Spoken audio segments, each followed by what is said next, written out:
পৃথিবীর কোনো শক্তি ফেব্রুয়ারিতে হতে যাওয়া জাতীয় নির্বাচন ঠেকাতে পারবে না বলে মনে করেন প্রধান উপদেষ্টা press secretary Shafiqul Alam.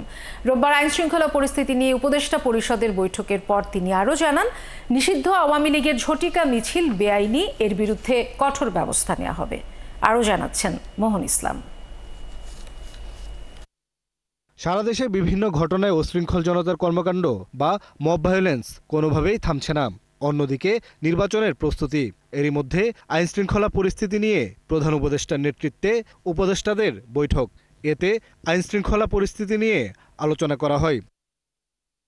Niacinamide ও স্যালিসাইলিক সমৃদ্ধ লিলি ফেস ওয়াশ, যা ফেসের ডেড স্কিন সেল দূর করে দেয় দ্বিগুণ ফাস্টার ব্রাইটেনিং। পরে সংবাদ সম্মেলন করে প্রধান উপদেষ্টার প্রেস উইং।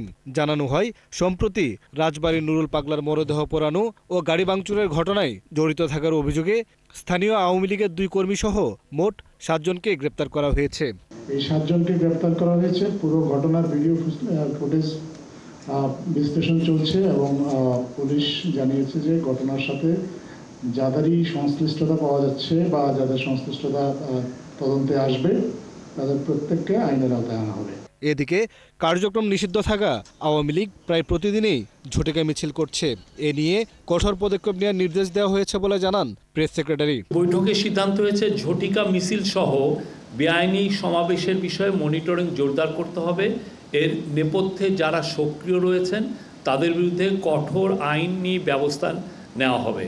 তিনি আরও জানান, পৃথিবীর কোনো শক্তি ফেব্রুয়ারিতে হতে যাওয়া নির্বাচন ঠেকাতে পারবে না। নির্বাচন যে করেই হোক ফেব্রুয়ারির প্রথমার্ধের মধ্যে নির্বাচন হবে। পৃথিবীর কোনো শক্তি নাই এই নির্বাচনকে ঠেকাতে পারে। দুর্গাপূজায় আইনশৃঙ্খলা পরিস্থিতি ঠিক রাখতে এখন থেকেই আইনশৃঙ্খলা বাহিনীকে কাজ করার নির্দেশনা দিয়েছেন প্রধান উপদেষ্টা। সব ধরনের নিরাপত্তার জন্য খুব আগের থেকেই নেওয়া হয়। আর ডাকসু নির্বাচন উৎসবমুখর করতে বিশ্ববিদ্যালয় প্রশাসনকে সব রকমের সহযোগিতারও নির্দেশ দিয়েছেন প্রধান উপদেষ্টা ডক্টর মোহাম্মদ ইউনুস। এই ছিল আজকের মিটিংয়ের। মোহন ইসলাম, ৭১, ঢাকা।